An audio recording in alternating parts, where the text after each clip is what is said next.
Coming up today on Philadelphia Eagles Now, Jalen Hurts and DeVonta Smith have been on fire during Eagles training camp. Saquon Barkley blown away by 50,000 Eagles fans showing up to their open practice at Lincoln Financial Field. And it did not take long for Kelce to return to Eagles training camp. He was there yesterday, of course, chopping it up with his former teammates and current offensive line coach Jeff Stoutland. First, before we begin, if you think that Jalen Hurts and DeVonta Smith will combine for a monster year, because that's the subject of today's show, then I want you to hit that thumbs up icon, like the video, and don't forget to hit that subscribe button as well for daily shows on the Eagles. Watch party coming your way, Eagles-Ravens to begin the preseason on Friday.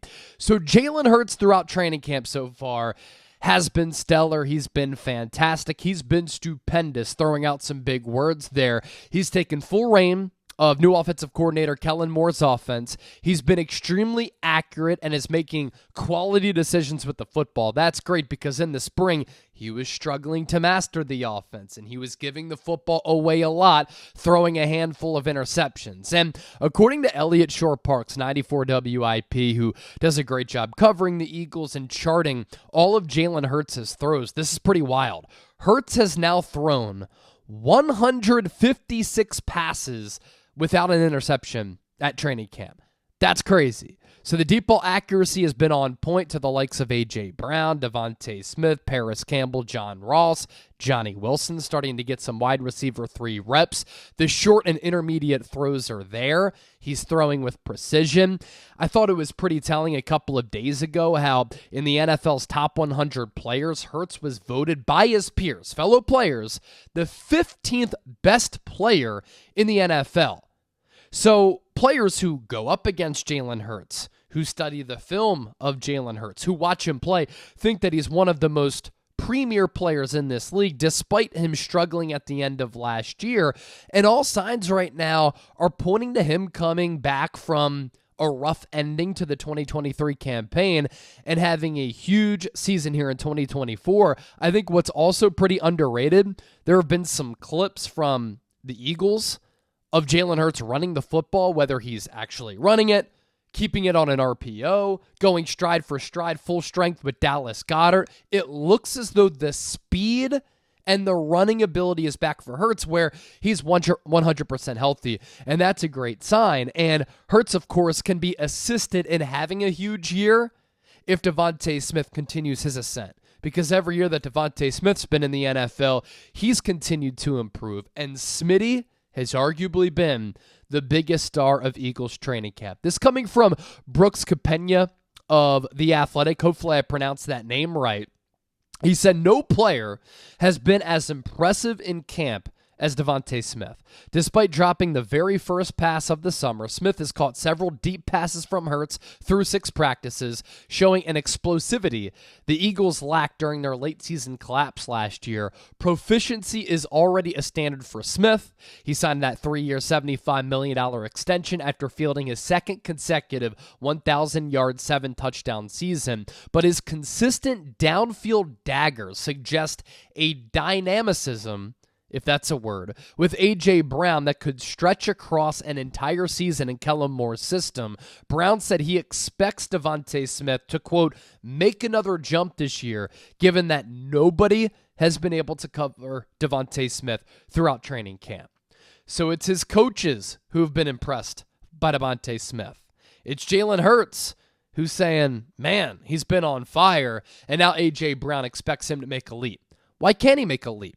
Again, he's gotten better and better each year that he's been in the NFL.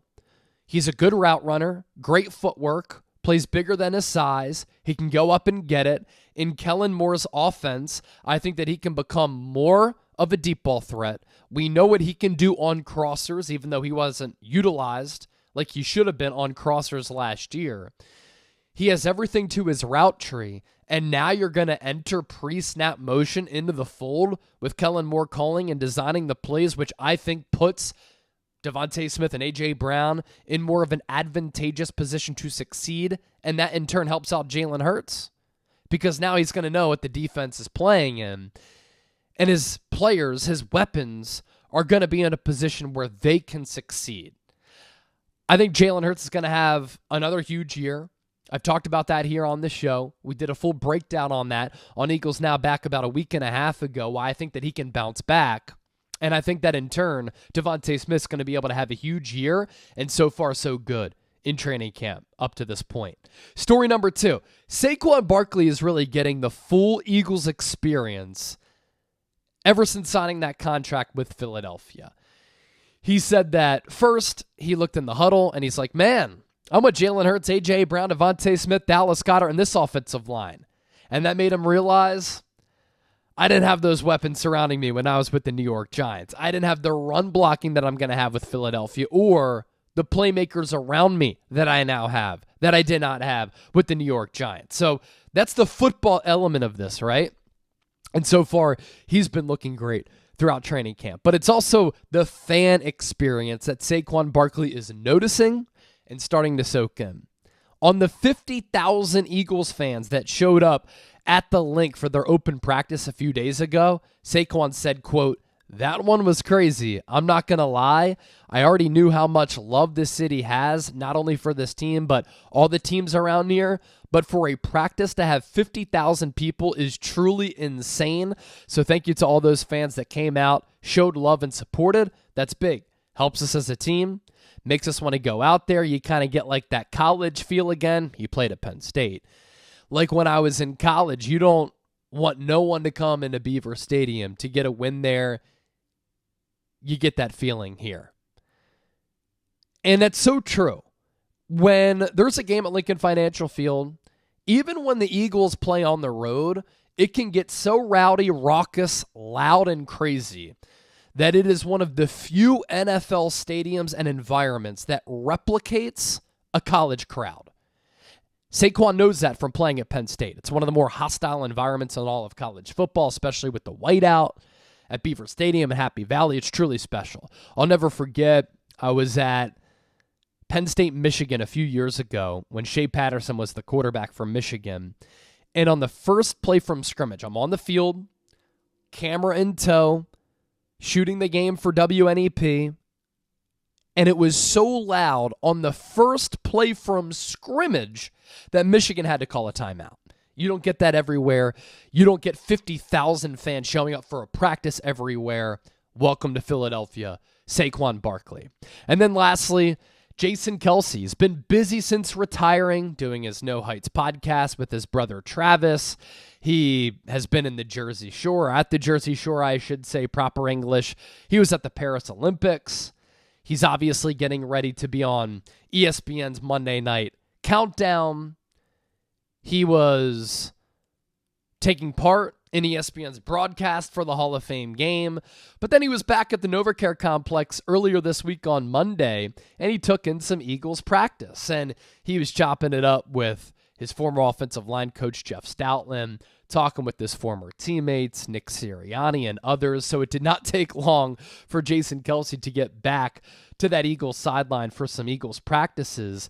Of note, he also told, I think Kay Adams had reported after she was at training camp last week, I believe, that the Eagles and Howie Roseman offered Jason Kelce a coaching job and front office job, and Howie even said, I think that he can be a great front office evaluator, and he referenced him helping out the pre-draft process and scouting and taking Cam Jurgens to replace him at that center spot. What a fascinating story it would be if at some point Jason Kelce becomes an Eagles assistant coach, a member of the front office. We see Connor Barwin doing that right now. The Eagles have brought back former players in the past who have shown an interest in coaching and being in the front office, but none of them are legends to the likes of Jason Kelce. So that does it for today's Eagles Now. I wanted to pass along some thoughts, hop on the mic, fresh off the flight from Maine. I will be back in the studio tomorrow, Wednesday. Watch party coming your way on Friday. Can't wait for it. Let's go. Ready to get in the studio, talking some birds as the season gets ramped up here. Don't forget to hit that subscribe button. I'm Chase Senior. This is Eagles Now, and I'll catch you tomorrow. Peace.